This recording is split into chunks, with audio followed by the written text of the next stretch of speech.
sure you can all hear me. Let me move this over here.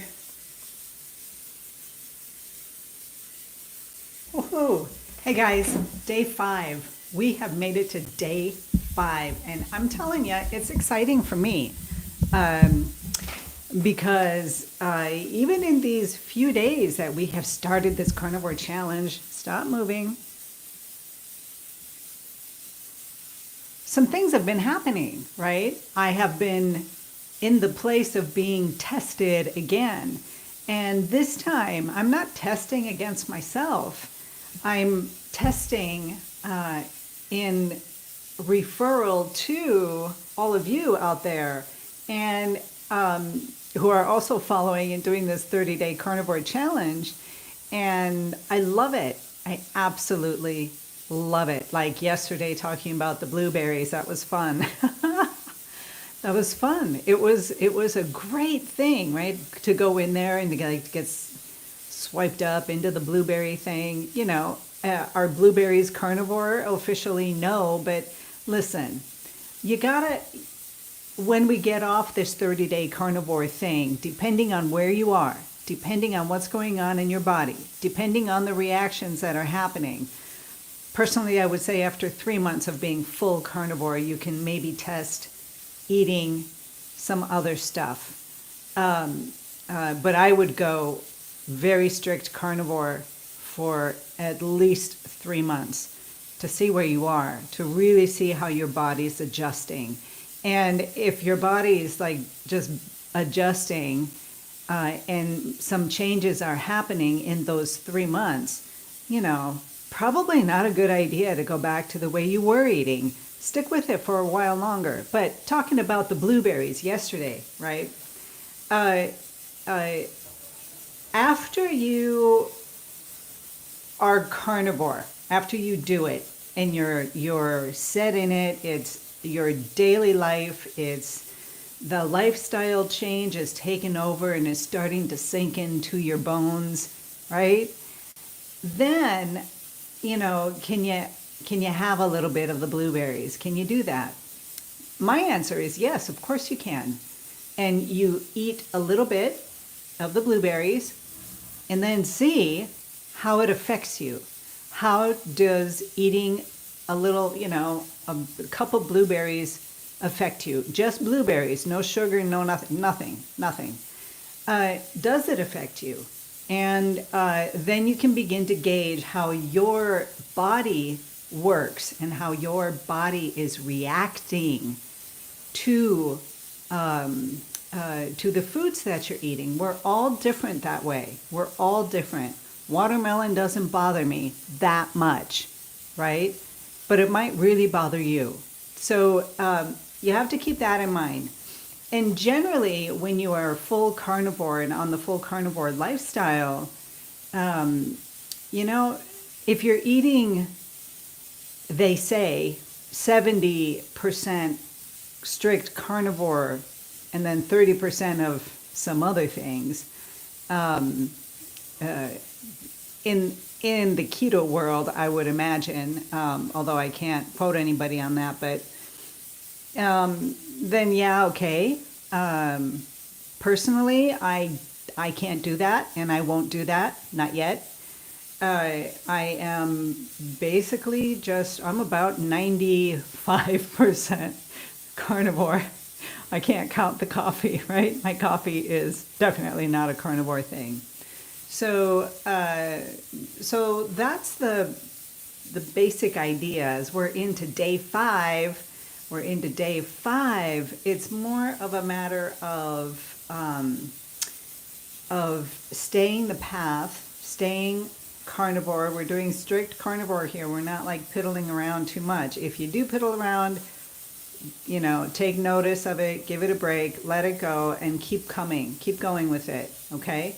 Like for instance, today, I don't know if you can hear the pressure cooker is cooking, and it's got beets in there for the family. Hi, Snapper Jordan. Probably only 3 times since starting, but still no outbreak. Yeah!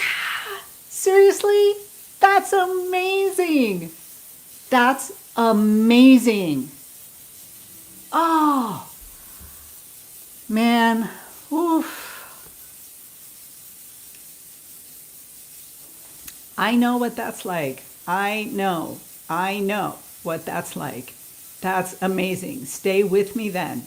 Stay with me, full. Be here. Of course you are. If things are getting better for you, obviously, right? Oh God, that just gave me chills. Oh my God. Oh. I remember so vividly well that feeling when that happened to me. That happened to me after about 6 months of being carnivore, right? Just like the starting phase, and then there was no outbreak. And whew, the feelings that I got were, it was intense. It was amazing. And it took me a long time to begin to relax. Like if I would get a little bit of feel my lips swelling or getting some kind of, outbreaks. I always started here and then the rest came. Then, I would just kind of be anxious a little bit. And I'm like, well, last time that's all it did. You were getting tingling most of the night before starting. And you haven't had an actual outbreak for a while then, right? That's pretty, that's big, honey. Oh my gosh. I hope you don't mind I said honey. This is how I talk, It's YouTube and people can react very strangely about things like that. So, wow, that just totally wiped me off my thought. But I was talking about the beets, right? That I'm cooking for the family. My mother-in-law is coming up, and we're having fish. And can I eat fish? Yeah, I can eat fish. But is it okay for the carnivore 30-day challenge? And the answer is no, because I'm cooking the fish, although it's very, very minor, very simple, but I'm cooking it in olive oil and with lemon and oregano. That's it. Like the olive oil, lemon, oregano are the three things that aren't specifically on this hardcore 90-day carnivore thing. And I'm doing hardcore 90-day the challenge. It's like I'm just starting out myself. I'm going to redo it and do it again. The other thing that I noticed is that I actually do have more energy now without the watermelon. I have more energy. I am sleeping better again without the watermelon. According to my husband, I was started snoring again this summer because of the watermelon. Because now, for the past week, I've been off the watermelon for a few weeks now, but I'm not snoring anymore. And I don't know, like I just don't know how that makes sense. I really don't know how that makes sense, but it seems to be a fact. And these are self-trials over and over and over again. So the cool thing about doing this challenge together is that I got you, you got me, and we're in this together, and let's move on. And it feels great because I never had, when I was going through my carnivore thing, and, I'm not going to go out and talk to people and tell people I got herpes. Are you all insane? I'm not going to do that. Ooh. And so I just went through it on my own and did the trials and errors, and eating watermelon or eating half a banana or something a day for a day or two is okay. But if I keep doing it, then I begin to have, like the rheumatoid arthritis type pains. I have, I don't sleep. I start snoring again. And, the incontinence thing, you guys remember I am 60. And, all those supposed menopausal symptoms, are like, I just don't have that anymore. Actually, this summer, with the watermelon, I started gaining weight as well. I've actually put on about 4 kilos. And that was pretty interesting. And we're not talking loads of watermelon. We're talking about, a bowl, of watermelon. But I was eating it every day and see what happened, right? Something so slight. So here's the thing. When you get really clean, when you get real carnivore and you get on it, and then, you have maybe, you decide to add 10% or maybe 20% of your food intake, and you're doing keto, like I say, fall into Ketoville. Don't fall anywhere else. Don't fall into the muffins or the cookies or the beer or whatever, right? And you try reintroducing, let's say, salad, like a very plain salad, and you watch how your body reacts. If you have an outbreak, well, then you pretty much know that that salad thing wasn't very good for you, and you probably shouldn't be eating it right now. So then maybe you try something else that works. And you begin to understand, because you're already on a very, very, very minimal diet, on an elimination diet, basically.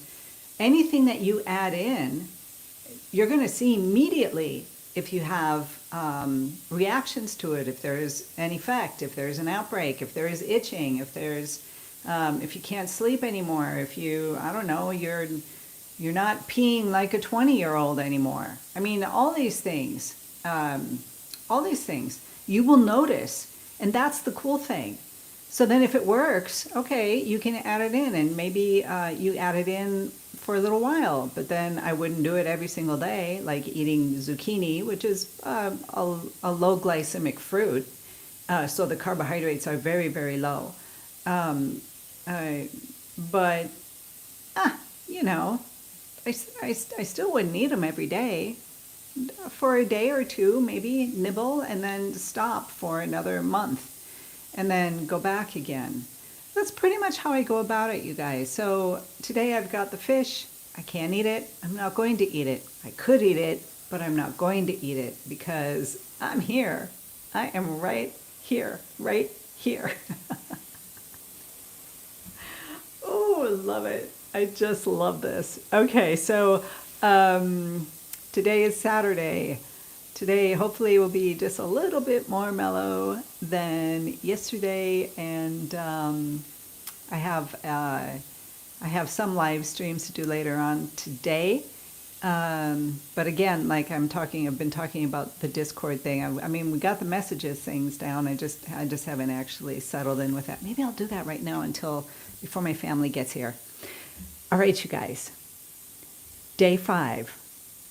We're full carnivore. We're drinking lots of water. Drink lots of water, please, please, please, please.